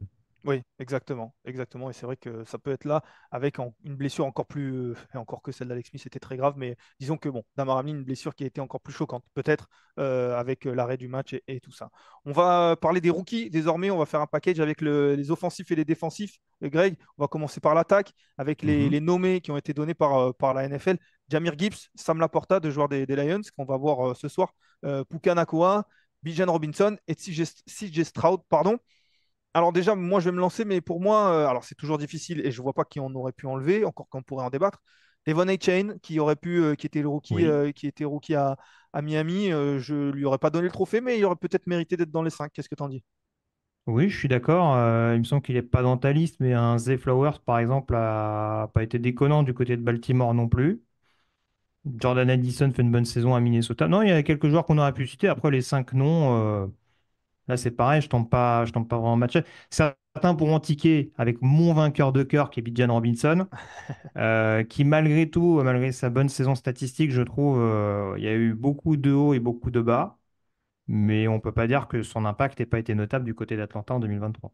En tout cas, ouais, très moche qui nous dit Bijan, c'est pas un intrus. Il pose la question. C'est vrai que voilà, Un si, intrus, tout de suite les gros mots. ouais, disons que il fallait en sortir un, Oui, il méritait un petit c'était peu mon moins. propos, c'était mon Voilà. propos. Ouais. Mm. En revanche, est-ce qu'il y a véritablement un débat sur le vainqueur de ce trophée-là? CJ Stroud, hein, à partir du moment où on parle d'un rookie, alors on sait que l'enflammade en NFL ça va très très vite, mais à partir du moment où on se pose la question en milieu de saison de peut-être CJ Stroud MVP de la saison, c'est qu'on est quand même sur des bonnes bases. On a vu que le visage de Houston au mois de décembre avait été différent entre son absence au début du mois et son retour à la fin sur les matchs clés. Donc oui, pour moi, ça fait pas de débat et c'est ça. Ce sera CJ Stroud haut la main. Ouais. C'est vrai que là, on n'est pas sur le côté joueur qui a de la valeur, hein, comme on peut l'avoir sur le MVP, Most Valuable Player, mais ça reste tout de même en effet un facteur à prendre en compte. Et c'est vrai que CJ Stroud, il a été très bon quand il a joué. Et en plus, on a vu, alors c'est la nature du poste aussi hein, de quarterback, mais on a vu que quand il était absent, c'était pas tout à fait la même chose à Houston. Et c'est vrai que voilà, Et- en plus, il y a eu les playoffs. Alors, Hmm, je le dis aussi avant de dérouler cette liste et de parler d'autres choses, et notamment pour les coachs, parce que c'est important, on prend les trophées uniquement sur la saison régulière. Alors, ils sont annoncés bien plus tard, juste avant le Super Bowl, mais c'est la ouais, saison régulière qui compte. Tu veux dire quelque tout à chose, fait. Grégory? Non, je voulais juste préciser parce que c'est vrai que des fois, ça apparaît un peu comme le choix de la facilité. Là, en l'occurrence, CJ Stroud est le deuxième choix de la draft. Donc, on peut se dire, bon, c'est pas très original d'aller chercher le deuxième choix de la draft, mais c'est toujours à mettre un petit peu en perspective. C'est-à-dire que forcément, plus on est drafté haut, plus il y a des attentes par rapport au rendement qu'on va donner. Et malheureusement, ça va encore faire l'analogie avec Bryce Young juste au-dessus. Mais voilà, c'est sûr que CJ Stroud, il n'arrive pas sous une certaine pression en tant que numéro 2 de la draft. Et non seulement il répond à cette pression, et en plus, il fait surperformer une équipe qui était au fond du trou depuis 2 ou 3 ans maintenant, en les emmenant en playoff et en leur en faisant passer un tour. Même si tu l'as dit, on prend surtout en compte la saison régulière. Mais malgré tout, ça se rajoute au dossier et tu peux pas dire que, voilà, malgré le statut de deuxième choix de draft qui pèse quand même assez lourd, eh ben, il a parfaitement assumé ça et il a porté à bout de bras. C'est peut-être un petit peu sévère, mais en tout cas, oui, il a joué un énorme rôle dans la bonne saison des Texans. Ouais, CJ Stroud, c'est 4108 yards cette saison en saison C'est régulière, énorme. 23 touchdowns et 5 interceptions seulement. C'est peut-être la statistique la plus impressionnante pour un rookie. On le sait, les rookies, parfois, on peut avoir tendance à faire des erreurs qui se gomment au fur et à mesure de leur carrière. Lui, il a commencé déjà avec très peu d'erreurs et notamment de pertes de balles, 5 interceptions. C'est très peu pour un joueur qui a beaucoup joué, qui a joué exactement. Alors, je ne sais plus combien de matchs il a manqué cette saison. Deux, non? CJ Stroud, ouais, pas beaucoup. Il y Pas a un match à beaucoup. Tennessee de mémoire et il doit y en avoir un deuxième qui traîne dans le lot. 15 matchs, Peut-être 15, face à 15 Cleveland, matchs pour lui, en peut-être. effet. Hmm. Donc c'est vrai que 5 interceptions en 15 matchs, c'est très peu. Et bon, il y a un petit peu de débat sur le chat. On nous parle de Jamir Gibbs qui a été très bon. C'est vrai que tous auraient pu mériter un Pukanakua aussi qui a été bon aux Rams, Ouais. mais Alors pour Kanakwa, oui, ça aussi c'est une énorme sensation. En plus, il y a un record à la clé à l'issue de sa saison. Jamir Gibbs, il y a eu quand même des petites séquences par intermittence. Il démarre pas vraiment la saison. Enfin, c'est un peu, voilà, c'est pas aussi flagrant que l'exemple de Joe Flacco que je prenais tout à l'heure, mais l'échantillon me paraît un peu plus large avec CJ Stroud qui en plus lui est tout seul sur le poste, là où par exemple Jamir Gibbs tournait aussi avec David Montgomery. Donc il y a le côté aussi où on peut souffler de temps en temps et revenir justement pour faire mouche avec son style si atypique, quoi. et j'aurais presque envie de dire qu'aux Lions, le rookie offensif de l'année serait peut-être Sam Laporta. On n'en a pas parlé, mais c'est vrai Hmm. qu'il méritait parce qu'il a Oui, été très plus que régulier. Gibbs, ouais, je te rejoins, ouais, à mon Ouais. sens. Hmm. Côté défenseur, Grégory, on a aussi là une belle cuvée. Will Anderson, qui est nommé, Jalen Carter, le joueur des Eagles, Joey Porter Jr., Kobe Turner et Devon Witherspoon. Est-ce que tu as. Alors, il y a pas mal de joueurs hein, qui peuvent être, qui auraient pu être nommés. Est-ce qu'il y a un oublié flagrant pour toi? Et puis surtout, vers qui. Il n'est pas évident, hein, celui-là, parce que tous méritent. Il n'y en a pas forcément un sur toute une saison qui a explosé, je dirais. Donc, c'est pas évident, mais bon, il y a du beau nom. Il y a des beaux noms. Oui, oui, dans les noms que j'avais bien aimé cette saison, Khalid Kansi, je trouve à Tampa, qui a fait quand même une bonne campagne. Mais là encore, je trouve rien de spécialement infamant dans les noms que tu as cités. Ouais. Un favori, quelqu'un, on nous parle sur le chat de Witherspoon. Est-ce que le joueur des Seahawks pour toi serait le favori ou tu vises quelqu'un d'autre? À qui le donnerais-tu? Oui, Weatherspoon a quand même pris une certaine importance du côté de Seattle. Je pense que j'hésiterais peut-être avec Rappelle-moi la liste des 5, s'il te plaît. Alors, on a Will Anderson qui est le joueur des Texans. On a Oui. Jalen Carter aux Eagles, Joey Porter Jr., le cornerback des Steelers, Kobe Turner, le joueur des Rams, et Devon Hmm. Witherspoon, donc le cornerback des Seattle Seahawks. Carter, ce qui m'embête un peu, c'est qu'il fait un énorme début de saison, mais que malheureusement, il pâtit aussi de la fin en eau de boudin des Eagles. Ouais, à choisir entre Anderson et Weatherspoon, bon, c'est un peu bête comme argumentation, mais on l'a donné à un Texan pour l'attaque. Je vais le donner à Devon Weatherspoon de par l'implication qu'il a réussi à avoir dans ce backfield défensif. Et ça confirme les bons choix en plus des Seahawks ces dernières années. Voilà, quand tu arrives à récupérer et Tariq Woolen et Devon Weatherspoon 2 années de suite, on se débrouille pas Ouais. trop mal niveau draft de rookie du côté de Seattle ces dernières années. Donc, non, non, Devon Weatherspoon qui a en plus un rôle extrêmement hybride qui peut jouer absolument partout. Donc, c'est quand même à valoriser à mon sens. Ouais, et ben moi je vais aller vers Will Anderson avec voilà la pression d'un joueur drafté très haut, on l'a dit, et puis en effet un joueur qui a été très important dans le système défensif. C'est vrai disons qu'on en a un petit peu moins parlé parce que forcément il est arrivé en même temps que CJ Stroud, c'est forcément l'attaque qui a un petit peu mieux performé que la défense. En tout cas c'est celle qui était sous le feu des projecteurs, mais il fait une très belle saison. Pour moi ça sera Will Anderson, mais c'est vrai que c'est comme tu l'as dit pas infamant que ça aille vers Devon Witherspoon. On nous parle de Brian Branch, le défenseur des Lions aussi. Là aussi, on parle de rookie des Oui. Lions, qui n'est pas dans les 5. C'est vrai qu'il aurait pu mériter voilà, une petite dédicace. En tout cas, Brian Branch, on le dit, il a été important et ça montre aussi, hein, on cite beaucoup de rookies aux Lions, ça montre aussi la belle draft de Détroit cette année, ce qui est vraiment quelque chose à retenir. Justement, les coachs de l'année, Grégory, les 5 nommés, je vais te les donner. Dan Campbell, qui est le coach des Lions. Et encore une fois, on rappelle, il faut, aussi difficile que cela puisse être, géré, en tout cas jugé uniquement sur la saison régulière. John Harbaugh, le coach des Ravens, DeMeco Ryans, on a parlé des Texans, Cal Shanahan, 49ers, Kevin Stefanski du côté de Cleveland. Je te vois faire froncer Ouais, parce les que yeux. Attends, je suis assez étonné. Il y a un coach que j'aurais peut-être mis dedans. Alors, attends, parce que du coup, je suis un peu. En tout cas, en attendant que tu cherches peut-être, il y a John Hmm. Harbaugh, il faut le savoir, qui a déjà été élu coach de l'année, c'était en 2019. Kevin Stefanski, lui, c'était en 2020. Voilà, ils sont là, les 5 noms, avec Dan Campbell qui a fait gagner la division aux Lions, John Harbaugh et Kyle Shanahan qui ont amené leurs équipes premiers de leurs conférences respectives. Demi Ryans qui a fait un boulot formidable avec une équipe qu'on n'attendait pas du tout en playoff, et Kevin Stefanski qui termine avec 11 victoires cette saison. Voilà les Donc, Sean 5 nommés. McVay n'est pas dedans. Sean McVay n'y est pas. Et c'est vrai que ça aurait pu être un Hmm. coach cité parce que, on le rappelle, hein, les Rams, en début de saison, personne n'y croyait. Nous, les premiers, Ah, moi, euh, ils je- étaient top 5 de la draft, hein. Je le dis très honnêtement. J'ai aucun problème à dire que quand je me trompe, mais moi, pour moi, je les voyais vraiment au fond du trou.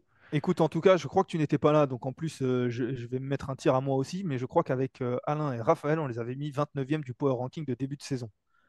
Bah, à l'époque, parce que le révisionnisme, c'est très facile en NFL, mais à l'époque, oui, ça m'aurait pas semblé déconnant. Après, la liste est très belle, hein. Franchement, je pense que n'importe quel nom que tu nommes me paraît pas mal. Euh, c'est Pas vrai évident. que c'est vrai que le truc, en fait, c'est toujours pareil. C'est que Ryans, j'aime beaucoup ce qu'il a fait, mais si tu pars sur le prisme de Stroud qui a joué un rôle extrêmement important, bah, de fait, ça dévalue un peu ce qu'a fait le. Ouais. Enfin, ça dévalue pas, mais enfin, voilà, tu vois, c'est un peu l'œuf et la poule, comme disait l'autre. C'est ton fameux poteau de milieu, ça. Et voilà, c'est ça. Ouais, écoute, il faut bien que chacun ait sa petite phrase. Donc, c'est Exactement. c'est plus là-dessus. Ouais, je mettrais peut-être plus Stroud en avant que Ryans, même si son boulot a été énorme, bien entendu.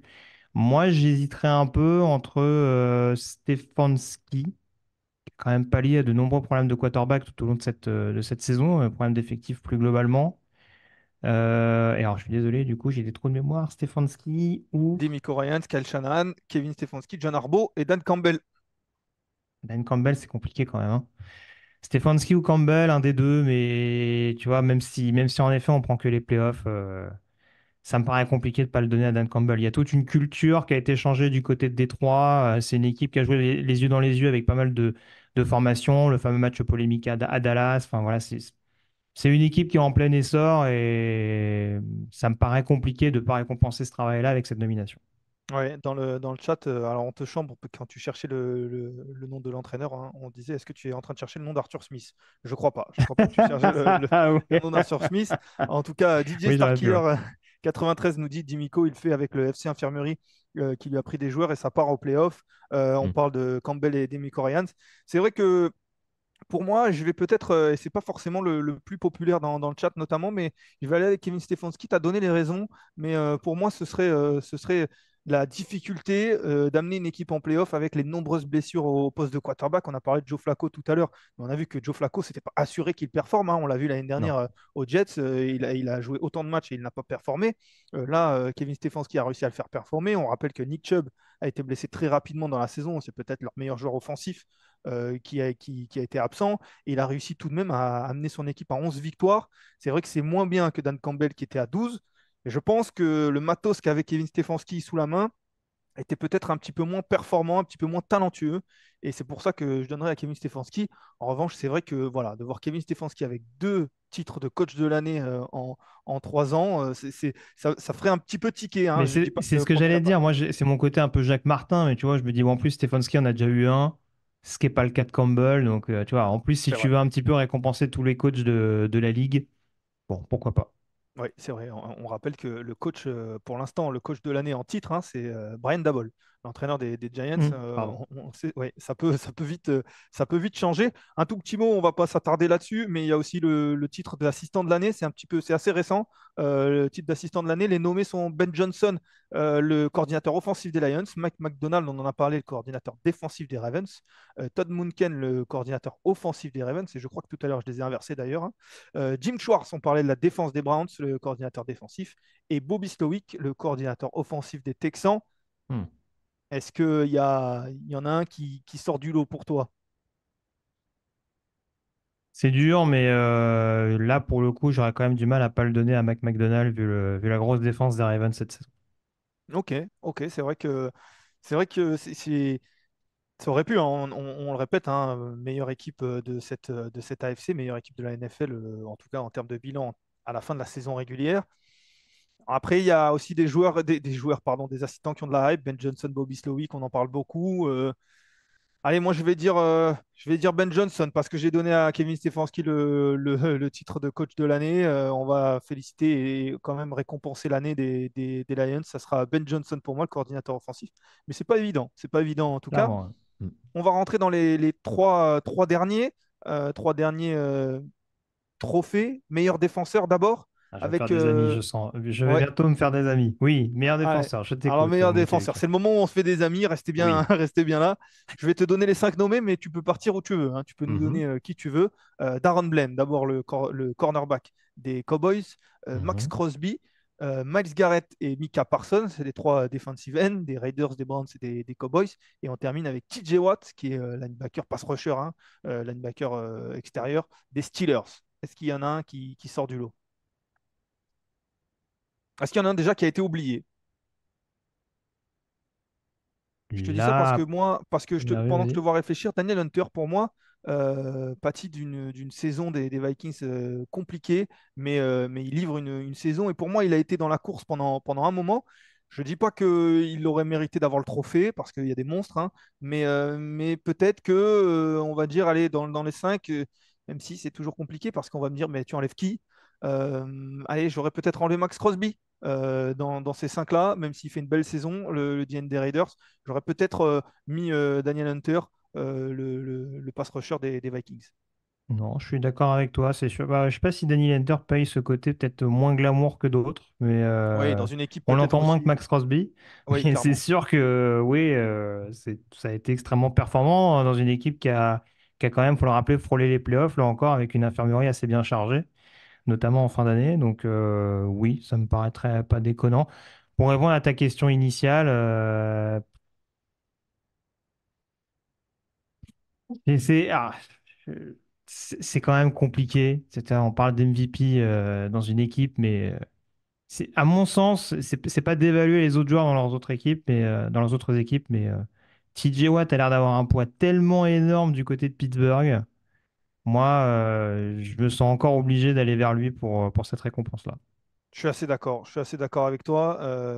On est C'est vrai que c'est compliqué de ne pas aller vers TJ Watt. Si, on peut vous donner les statistiques aussi, hein. D'ailleurs, TJ Watt, il a 19 sacs cette saison, sur la saison régulière uniquement, 4 fumbles forcés, 3 fumbles recouverts, une interception. Là où Micah Parsons est à 14 sacs, Miles Garrett est à 14 sacs, Max Crosby est à 14,5. Alors, je sais que les statistiques ne sont pas l'alpha et l'oméga du joueur défensif, mais c'est vrai qu'on a tendance forcément à regarder un petit peu plus cette statistique de plus près. Et puis surtout, comme tu le dis, pour TJ Watt, il y a ce côté la défense des Steelers est totalement différente quand il n'est pas là. C'est vrai que c'est une bonne défense, mais quand TJ Watt est là, c'est une défense exceptionnelle parce que je trouve que c'est un joueur exceptionnel. Et en effet, moi, je le donnerais. Un Miles Garrett ne serait pas très loin, je pense, mais peut-être que la fin de saison est un tout petit peu plus compliquée pour lui. Bah, en Euh, fait, c'est le souci, c'est-à-dire que son rôle est éminemment important du côté de Cleveland. On a vu que dès qu'il a été blessé, ou en tout cas diminué du côté de la défense des Browns, forcément le rendement n'était pas le même. Donc c'est sûr que oui, on ne peut pas occulter le rôle qu'il a eu dans une équipe qui a joué les playoffs. Mais est-ce que Pittsburgh aurait eu la moindre chance de playoffs sans TJ Watt? je pense que la réponse est assez clairement non. C'est un peu mon propos. Et c'est aussi pour ça que Stefanski est nommé dans les coachs de l'année, là où par exemple Mike Tomlin, malgré l'énorme travail, notamment statistique, qu'il arrive à réaliser depuis son arrivée à Pittsburgh, ne l'est pas cette année. En tout cas, voilà, les cinq noms, voilà, un de ces cinq noms, on n'a pas parlé de Darren Bland. Je pense alors lui, c'est 9 interceptions et 5 touchdowns retournés. C'est vrai que C'est c'est une fou hein, pour belle. un joueur qui était drafté en, je sais pas quel tour il est sélectionné, mais choix obscur entre guillemets de Louisiana Tech à l'époque. Et ouais, dans cette défense de Dallas, il s'éclate depuis l'année dernière, c'est Ouais, assez dingue. avec un Diggs qui s'est blessé assez rapidement. Il a pris le relais du cornerback de fort belle manière. En effet, Nick Bosa qui était le défenseur de l'année l'an dernier, mais si TJ Watt venait à le gagner, ce serait la deuxième, mais il serait à la poursuite de son frère, qui en a gagné trois, on le rappelle. Et pourquoi pas, parce qu'il lui reste encore de belles années. On nous parle aussi dans le chat d'un Josh Allen qui aurait pu être mentionné, le défenseur des Jaguars, qui fait en effet une belle saison, l'une des rares éclaircies du pass rush des Jaguars cette saison. Mais voilà, encore une fois, et Daniel Hunter, c'est 16 sacs aussi. Hmm. C'est plus que 3 des 5 ici. Et encore une fois, ce n'est pas forcément que cette statistique-là qu'il faut compter. On va parler du joueur offensif désormais. Et là, Mhm. ça va être compliqué parce que je n'ai pas tout à fait compris les nommés. Entre les MVP, les joueurs offensifs, il y a des joueurs qui sont dans le titre de MVP mais qui ne sont pas joueurs offensifs. C'est toujours un petit peu particulier. En tout cas, on a en nommé Tyreek Hill, le receveur des Dolphins, Lamar Jackson, quarterback des Ravens, CeeDee Lamb, receveur des Cowboys, Christian McCaffrey, côté 49ers, scoreur des 49ers, et Dak Prescott, ça fait deux joueurs des Cowboys. Là Comme en aussi, défense. il y a beaucoup de monde, pardon, Comme en défense. comme en défense. Et c'est vrai que cette équipe-là, elle a mis deux joueurs dans les meilleurs C'est dire le attaquants de bon la travail de ligue. Mike McCarthy en playoff. C'est exactement, exactement. Il faut jamais perdre une occasion de mettre un petit tir à Mike McCarthy. Voilà, ça c'est notre mantra. En tout cas, là aussi, c'est difficile parce qu'il y a beaucoup, beaucoup, beaucoup de monde. Quelques noms qu'on aurait pu mettre, mais cette liste-là de 5, elle est pas forcément déconnante. En tout cas, il y a des joueurs qui ont fait de grosses saisons. Oui, oui, non, non, dans les noms que tu me cites, là c'est pareil, y a rien qui m'étonne.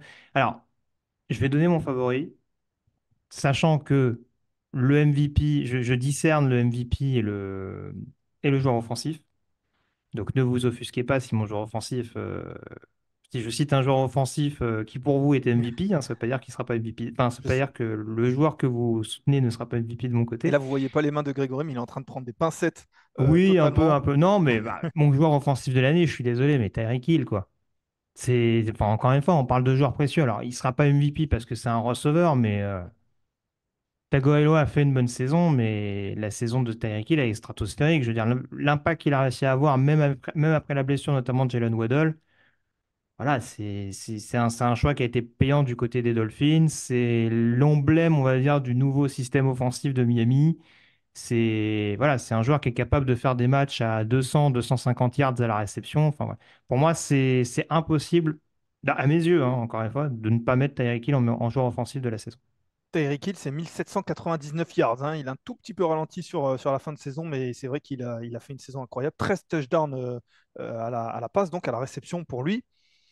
Moi, je mettrais plutôt un Christian McCaffrey, Mhm. Grégory, et c'est peut-être celui-là que tu vas mettre en MVP. Là, tu te feras encore plus d'amis, je pense. Sans doute. On verra, on verra. Mais moi, je mettrais Christian McCaffrey parce que déjà, je suis team, le joueur offensif ne doit pas être un quarterback parce que le MVP va quasiment 9 fois sur 10, allez, 99 fois sur 100, en tout cas, être un quarterback parce que la position est trop importante. Et on parle d'un receveur, mais c'est vrai que souvent, eh bien, si un receveur performe, on peut se dire bah, c'est aussi grâce au quarterback, alors que l'inverse est plus rare. Donc, c'est vrai que c'est difficile de donner un MVP à un autre joueur qu'un quarterback. Donc, je mise souvent sur le joueur offensif qui n'est pas le meilleur joueur offensif qui n'est pas un quarterback, je dirais. Et pour moi, c'est Christian McCaffrey, hein. Il sort d'une saison incroyable, 1459 yards à la course, 14 touchdowns au sol.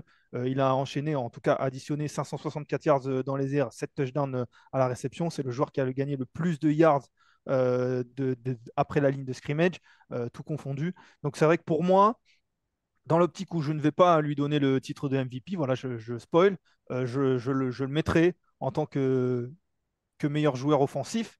Et du coup, ce qui me fait la transition rapidement, est-ce que c'est ton MVP, Grégory, ou pas? Et ça, SM McCaffrey. McCaffrey? Bien entendu que c'est mon MVP. C'est bien ce que Bah écoute, j'imagine. moi je m'en suis pas caché depuis des semaines et des semaines, mais moi, oui, j'ai rien contre le fait qu'on le donne au meilleur quarterback de la saison, mais à mon sens, quand on a un running back qui marque de son empreinte autant cette campagne avec le nombre de touchdowns qu'il a inscrit entre la fin de la saison dernière et cette saison-là, on l'a encore vu en playoff. On répète, hein, on regarde principalement la saison régulière, mais quand on voit encore le fait que c'est lui qui arrive notamment à débloquer le verrou face à Green Bay en demi-finale en tour de division, voilà, pour moi, le meilleur joueur non quarterback de cette saison, pour rejoindre ce que tu disais, c'est Christian McCaffrey. Et je trouve que son impact à San Francisco est encore plus notable, ou en tout cas tout autant notable à mes yeux, que potentiellement ton MVP. Oui, mais forcément, c'est pour ça que j'ai enchaîné, parce que bon, on n'était pas d'accord forcément sur le meilleur attaquant. Pour te répondre juste sur Tyreek Hill, pour moi, il a un petit peu trop a été en difficulté en fin de saison, notamment avec l'absence de Jalen Waddle. Tu l'as dit, Ah, il a c'est ça, continué plus de surveillé performer, aussi, ouais. mais il a été plus surveillé en effet. Mais Avec sur le Tagovailoa qui MVP, lançait à 2 mètres de haut, ouais, c'est plus en compliqué, pensant même qu'il avait pris un si peu de soupe. c'est ça, c'est ça. Mais c'est vrai que voilà, sur les MVP, les nommés, en tout cas, c'est là aussi que j'ai pas tout à fait compris parce qu'il y a deux joueurs qui arrivent là, MVP, qui sont pas nommés sur les joueurs offensifs. Il y a Josh Allen, le quarterback des Bills, et il y a Brock Purdy et Dak Prescott aussi, pardon. Il y en a trois. Il y a trois quarterbacks qui sont là, qui n'étaient pas forcément nommés pour les joueurs offensifs. Donc C'est c'est qui toujours le un petit peu. cinquième avec Lamar? Et donc c'est Lamar Jackson, Christian McCaffrey, Dak Ah oui, Prescott, il y a quand Brock même Purdy. McCaffrey dans les 5. Attends, Oui, pas de souci, là, pas de j'allais panique. m'évanouir, là. Pas de panique, Christian McCaffrey est bien là, et D'accord. c'est vrai que tu as donné tous les arguments et que je ne peux pas nier, puisque c'est pour ces arguments-là que je lui donne le titre de joueur offensif. Mais c'est vrai que pour moi, Lamar Jackson a de la valeur, plus de valeur que McCaffrey, et pourtant McCaffrey a beaucoup de valeur, mais il a plus de valeur, et pourtant ses statistiques, en effet, ne sont pas faméliques. Cette saison, Lamar Jackson, il est à 3678 yards à la passe, 24 touchdowns, 7 interceptions, il a 820 yards au sol et 5 touchdowns. C'est pas forcément des statistiques de MVP, dira-t-on. En tout cas, c'est pas ses statistiques de MVP quand il l'a été en 2019. Il n'empêche que c'est le meilleur joueur dans la meilleure équipe de la ligue, que c'est un joueur qui a porté cette équipe tout de même, même s'il y a beaucoup de talent. Je pense que si on enlève ce joueur-là, je ne suis vraiment pas sûr que les Ravens soient à ce niveau-là. Donc pour moi, Lamar Jackson, de peu, je suis d'accord avec toi, mais pour moi, c'est lui le MVP. D'accord avec tout ce que tu as dit, sauf que c'est le meilleur joueur intrinsèquement de cette équipe, ça on est d'accord à 100%. Maintenant, peut-être que je me trompe, hein, encore une fois, hein, pour moi, la défense de Baltimore a joué un plus gros rôle que l'attaque cette année. Mais c'est que mon avis, et c'est pour ça d'ailleurs que je donnais la récompense tout à l'heure à Mike McDonald. Mais c'est juste une question de perception. Oui, oui, oui, c'est vrai que et ça joue beaucoup parce qu'on vous donne des statistiques. Forcément, c'est très important, notamment dans ce sport.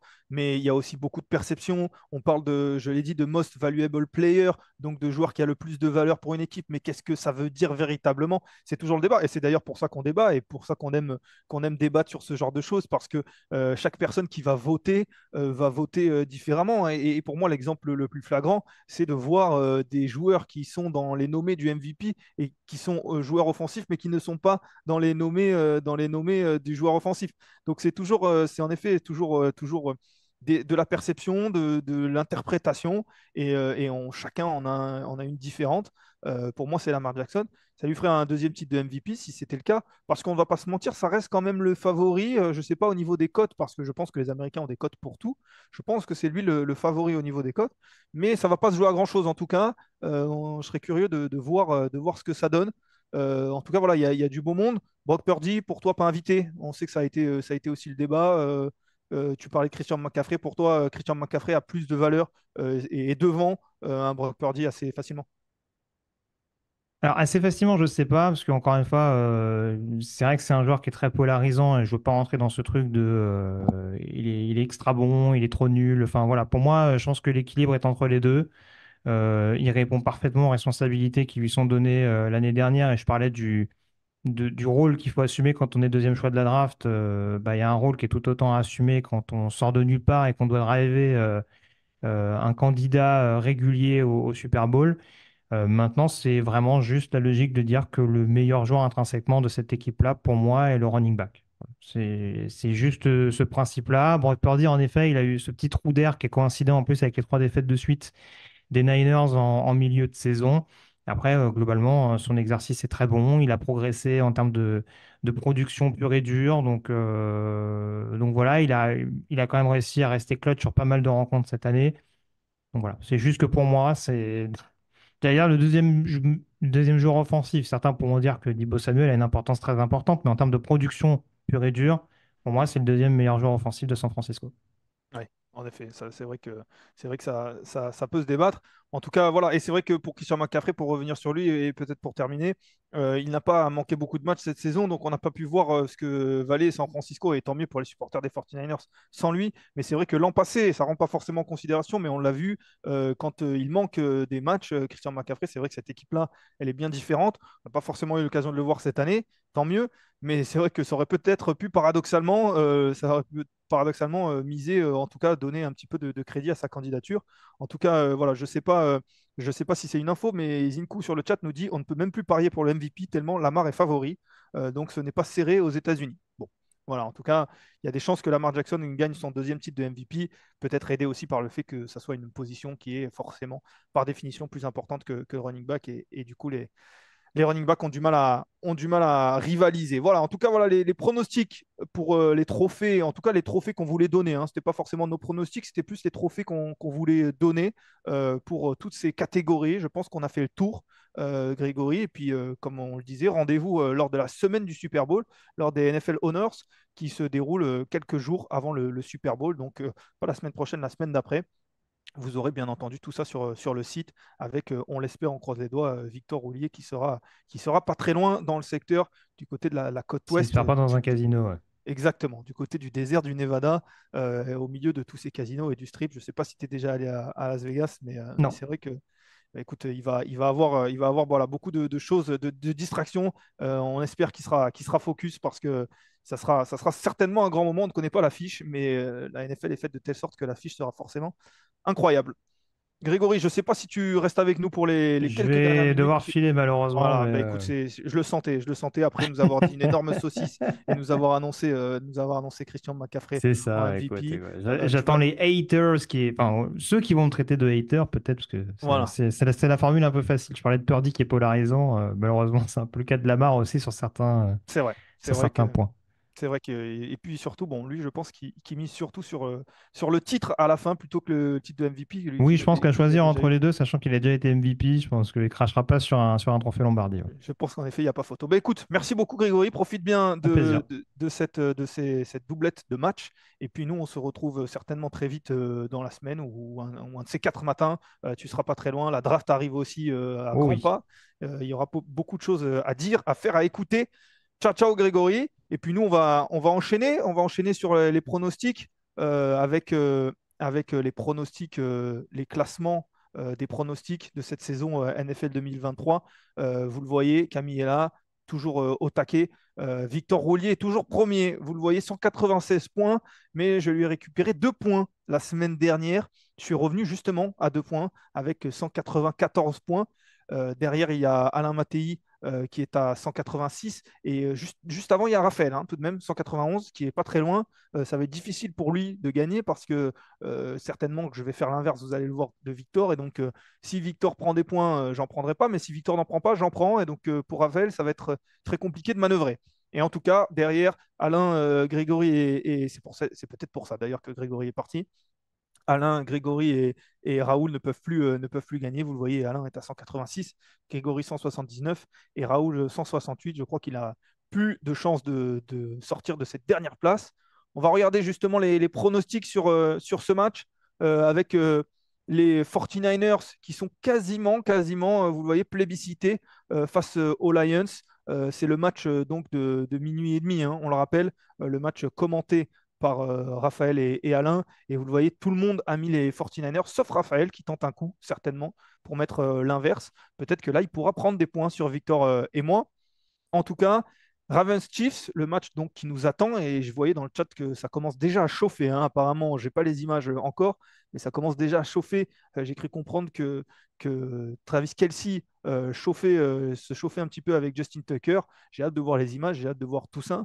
En tout cas, vous le voyez là, c'est un petit peu plus, on va dire, divisé avec Raoul, Grégo et Raphaël et moi qui choisissons les Chiefs, Victor et Alain qui prennent les Ravens. Pour être honnête avec vous, j'aurais certainement mis les Ravens dans un moment un peu plus normal, mais là, j'ai misé sur ce match pour aller récupérer des points sur Baltimore. Et je vous l'annonce, si je reviens à égalité avec Victor, je ne jouerai pas le match nul, loin de là au Super Bowl. Je prendrai l'inverse de Victor. Je ne regarderai même pas, peu importe, je laisserai Victor choisir, il aura la main et je prendrai l'inverse. Et comme ça, on aura un beau Super Bowl. J'espère que pour les pronostics que les Chiefs vont gagner pour pouvoir revenir à égalité. Parce que si victoire des Ravens il y a, Victor sera assuré, je crois, de remporter ce titre des pronostics. Voilà, en tout cas pour les pronostics, il nous reste 10 petites minutes avant ce gros match, des, euh, ce début des finales de conférence. Et on passe, vous le voyez, aux cotes de la semaine avec notre partenaire Unibet. Vous le voyez ici avec déjà des cotes. Et je vous conseille, hein, parce qu'en préparant cette émission, je suis allé sur l'article de Paris en ligne qui est fait sur le site Touchdown Actu. Il est fait par Kevin Renaudet et il est toujours très intéressant. Il y a toujours des cotes un petit peu sympas à sortir. Donc, vous le voyez là sur le site de notre partenaire Unibet. Déjà, pour voir pour les équipes, Camille, si on peut faire sur les équipes, et on va miser sur les équipes que j'ai pronostiquées pour la tenter avec les Chiefs qui, euh, qui sont à 2,80 les Chiefs. Et on a ensuite les 49ers. Je tente les 49ers parce que j'ai du mal à imaginer qu'il y ait deux surprises, encore que ça pourrait. Ce qui nous fait une cote, vous le voyez, qui est cumulée à 3,56. Et avec 5 euros, ça fait 17,78 € de gagner, d'emporter. On n'est pas sur forcément des cotes énormes, mais en même temps, voilà, on est sur des matchs très serrés, quatre équipes qui sont très performantes. La cote des Lions, si on inverse, Camille, si on met les Lions plutôt que les 49ers, avec deux surprises tentées, ça peut faire une cote qui monte encore plus. Et là, cette fois-ci, on ne sera plus à 3,56, mais on sera à 10,64. Vous le voyez. Et là, c'est vrai que la cote monte. Encore faut-il imaginer les deux surprises, mais on a une cote là qui monte pour 5 euros misés. Vous le voyez, 53 euros 20 de gagner. Là, on est sur quelque chose d'un petit peu plus intéressant, mais il faut miser sur deux victoires à l'extérieur dans dans ces finales de conférence. C'est vrai que c'est pas forcément évident. Camille, je ne sais pas si tu as à disposition le site et avec l'article Paris en ligne de Kevin, parce que Kevin qui nous met quelques tips sur le site, l'article qui s'appelle donc Paris en ligne, finale de conférence vers un Ravens 49ers ou une surprise. Et il nous met des combinés avec des bons plans aussi. Vous avez des bons plans avec des marqueurs de touchdown. C'est vrai qu'il y a toujours des marqueurs de touchdown un petit peu intéressants. Là, il nous parle de Isaiah Pacheco, notamment à 2,10. C'est vrai que ça peut jouer. J'ai bien aimé aussi les marqueurs de touchdown chez les Lions. Vous le voyez là, il a mis touchdown de Sam Laporta à 2,50. Les Lions qui sont quasiment à la même cote, que ce soit Amon-Ra St. Brown, que ce soit Jahmyr Gibbs ou Sam Laporta, ils ont quasiment la même cote tous les trois. C'est vrai que c'est pas forcément évident de trouver le bon marqueur, Mais moi, à l'inverse de Grégory, qui nous le disait tout à l'heure, qui voyait plus un match avec un peu moins de points, il misait sur moins de 45 points. Moi, je vois un match avec beaucoup de points et donc pas mal de touchdowns et donc des touchdowns des Lions. Et c'est vrai que à mon avis, Amon-Ra St. Brown, Jahmyr Gibbs ou Sam Laporta vont marquer. Alors ça, c'est un petit peu facile de le dire. Mais si je devais miser, je miserais sur Amon-Ra St. Brown, qui va certes être surveillé, mais qui est un joueur formidable. Et je crois qu'il était à 2,50. Donc voilà. Mais en tout cas, vous avez pareil, Sam Laporta qui est à 2,50. Et un petit peu plus bas, j'avais aussi, vous le voyez, une cote que j'avais visée avec Kevin, en tout cas que Kevin avait visée et que j'ai identifié. Victoire des 49ers avec au moins 52 points inscrits par les deux équipes. Je continue de dire que pour moi, c'est un match qui va voir beaucoup de points. Et il le dit, lui, avec beaucoup d'attaques. La semaine dernière, les 49ers se sont arrêtés. En tout cas, le match avec les 49ers s'est arrêté à 51 points. Si je ne me trompe pas, je crois que c'était 27-24 le score final entre les Packers et et les, euh, et les 49ers, ce qui fait 51 points. Donc là, il faut un point de plus, mais je pense que ça peut se faire avec ces deux équipes, je le disais. Donc on le voit, on le voit là, 52 points, 2,40 cette cote, pendant que Camille nous a mis Sam Laporta ici, vous le voyez, qui a une cote à 2,60.